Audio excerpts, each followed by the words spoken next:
Hey guys, it's Maria with Meet Me at Zero, and I want to thank you for liking, sharing, subscribing to my YouTube channel. I have not done a video in I think 2 weeks or a little bit more than 2 weeks. Um, and I really try to hear from God and what He said to my spirit, or what I should discuss or talk about or encourage. And so I want to read Matthew 5 41, and it says, "And whosoever shall compel thee to go a mile, go with them too."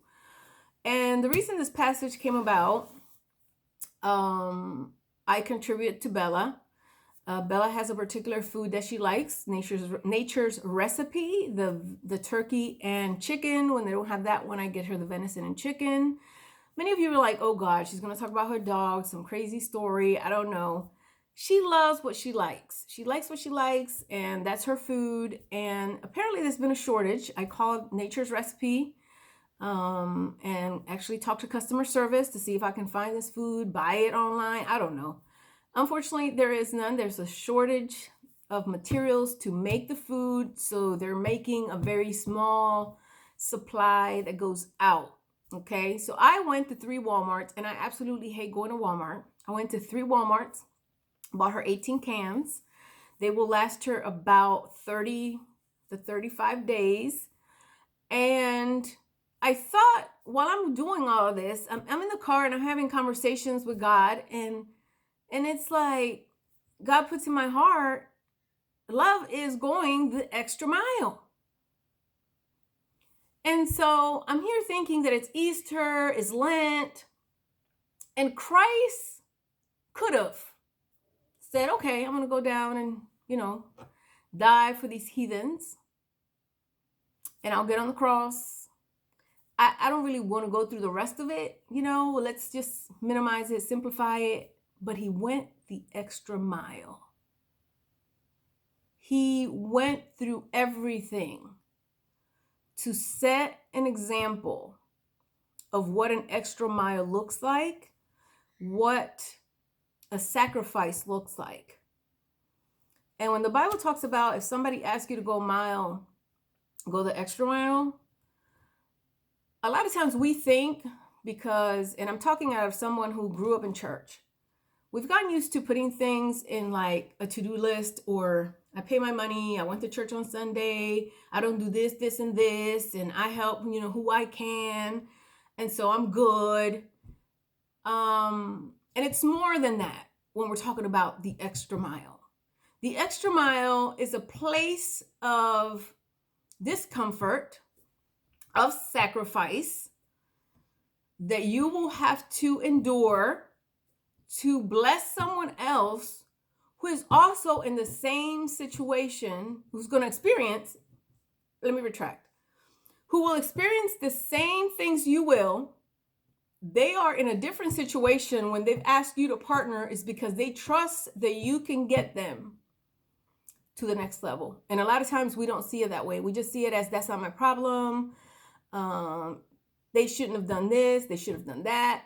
And I am not talking about drama. Let's focus in God's work, because we already know there's people in the church that grew up in church, or family member of ours that grew up in church, and they'll catch you doing something and be like, oh, that's not church, like you're not being, proper.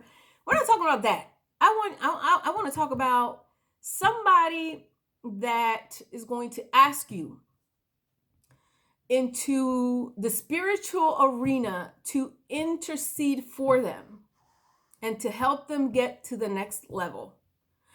And I just like to think of it as, if I wanted to run a marathon, I used to love to run. I love to go for long walks. I have not been able to really run a whole lot, but I have friends that are marathon runners. They run all the time. They run for fun. They can run, 10 miles, record time.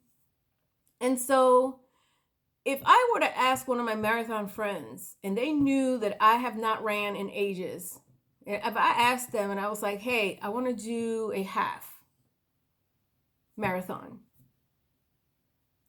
them saying, I will do it with you, meaning I get ready, right? They're already ready.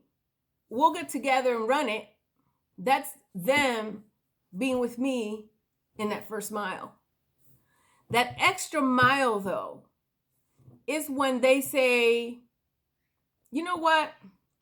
Let's meet 3 times a week to train for this thing. Let's do this together. It's the sacrifice, it's the taking the time, it is running the race with you side by side till you get to where you need to go.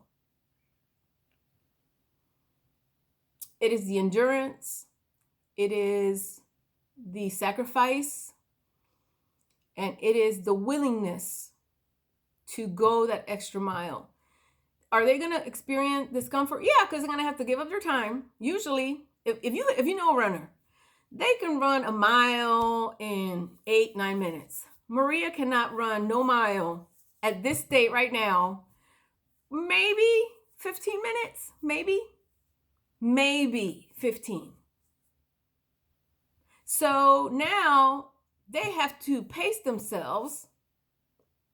They have to negate the level they're in so that they can partner with me and take me to their level. And so I think that a lot of times when we go to church, we feel like I did enough, I paid my money, I did enough for, I give a little here, give a little there, but it's not about giving the little and the there. It's about giving it's about giving of your time, of your talents, of your money to a place that you are uncomfortable, because anything that is in a comfortable place, anything that brings complacency, anything where you feel this is how much I can give because I can control, it's probably just the mile. The extra mile is when you go beyond what you're able to see, comprehend, that would take God Himself to reveal to you what would He want you to do in that extra mile. Because I think a lot of times we miss the mark in just doing what we've been taught to do or what we've seen versus getting in tune with what would God want me to do for that extra mile, to glorify the kingdom, to build the kingdom, to build another person that's going through something. And most of the time when somebody comes to you and they want you to walk a mile with them, it took everything in them to ask you to walk a mile with them. Whether it is a problem, sometimes it is a financial hardship. And I'm not talking about people who abuse your trust, who always asking, who always have drama, any of that.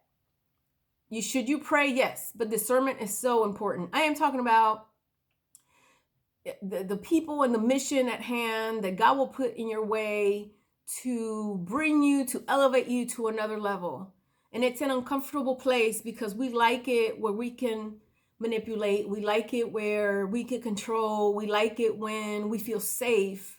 But faith is really trusting God in the unsafe, in the unknown. It is trusting His will. It is trusting the gift that He gave us to do what He told us to do. If you haven't heard from God lately, I would ask that, talk to God and tell God, what would you want me to do? What can I do? Who can I help? Who can I minister to? Because a lot of times we think minister is telling somebody, let's go to church. Blah, blah, blah, blah, blah.